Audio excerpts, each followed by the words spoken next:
hääletu aeg, mu sees vaikne tee, kadunud ööd mulle enam haiget ei tee.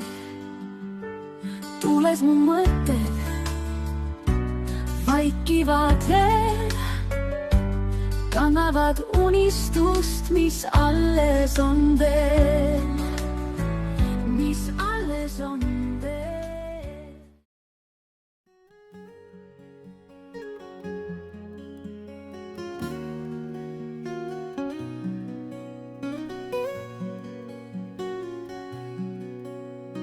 Viimastest sündmustest oli möödunud paar nädalat. Elu oli hakanud vaikselt edasi liikuma, justkui otsides uut tasakaalu pärast kõike, mis oli juhtunud. Elena ja uurija Teet Kalmu vahele oli selle aja jooksul tekkinud lähedus, mis ei vajanud nimetust ega selgitust. Nad kohtusid sagedamini ja vaikused nende vahel ei olnud enam ebamugavad, vaid täis mõistmist. Agne käis edasi hooldushaiglas tööl. Rutiin hoidis teda koos. Emma oli lõpetanud hooldajakoolituse ning alustanud oma esimesi tööpäevi samas haiglas. Agne tundis selle üle siirast uhkust. Nad rääkisid tulevikust ja plaanidest, justkui elu oleks lõpuks rahunemas.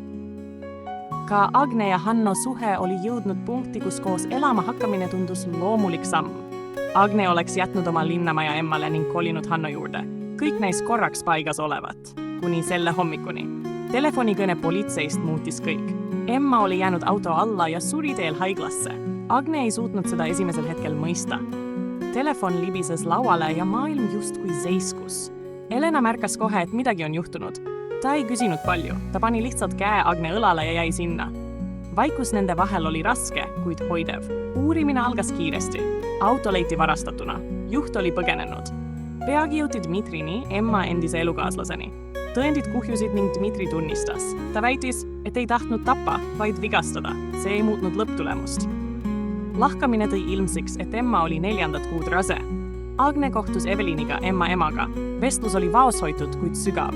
Evelin ei elanud oma valu välja, vaid kandis seda endas. See meenutas Agnele tema enda ema, ranget ja kontrollitud, kuid Evelini toon oli soojem ja mõistvam. Agne mõistis, et lein ei pea alati olema vali. Emma ärasaatmine toimus lähedaste ringis. Sel päeval tundis Agne, et koos Emmaga lahkus ka osa temast endast.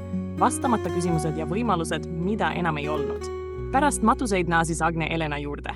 Elena istus elutoas diivanil, raamat käes. Ta ei küsinud midagi. Agne seisis tema ees ja vaikis. See oli piisav. Elu hakkas vaikselt uuesti rütmi leidma. Agne käis tööl, Hanno oli tema kõrval. Elena liikus oma päevades edasi. Ühel õhtul saabus Agne Elena juurde ja märkas juba maja ees teeduautot. Toas nägi ta esikusmehe kingi ning köögis tooli seljatoel hooletult heidetud pintsakut, triiksärki ja lipsu. Köögis haaras Agne kapist klaasi, kuid see libises käest ja purunes kildudeks. Siis kostis ülakorruselt Elena hääl. Agne, sina tulid? Mina jah, ja Aapo ka. Hetk hiljem ilmusid trepile Elena ja Teet, mõlemad kohmetud ja pooleldi lõpetamata olekus. Agne vaatas neid muigega. Te kaks võiksite end praegu kõrvalt näha, nagu lapsed, kes on just salaja kommi söönud. Õhtu vajus seerel rahulikult paika. Sama päeva õhtul märkas Elena, et saunamajast paistab tuli.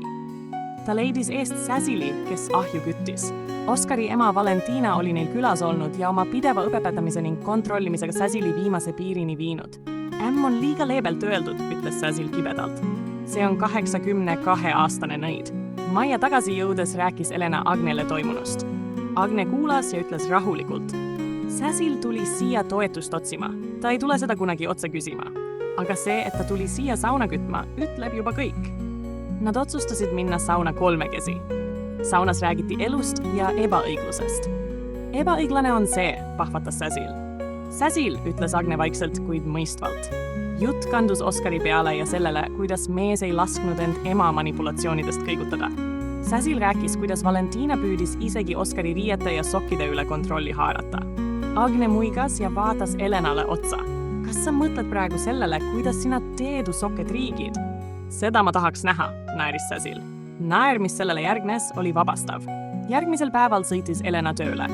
Nõustamiskabinetis kuulas ta Diana lugu mehest, kes oli pedantne, vaoshoitud ja politsei uurija. Juba kirjelduste järgi tundis Elena mehe ära. Kui Diana nimetas mehe eesnime, sai Elena kinnituse. Jutt käis teedust.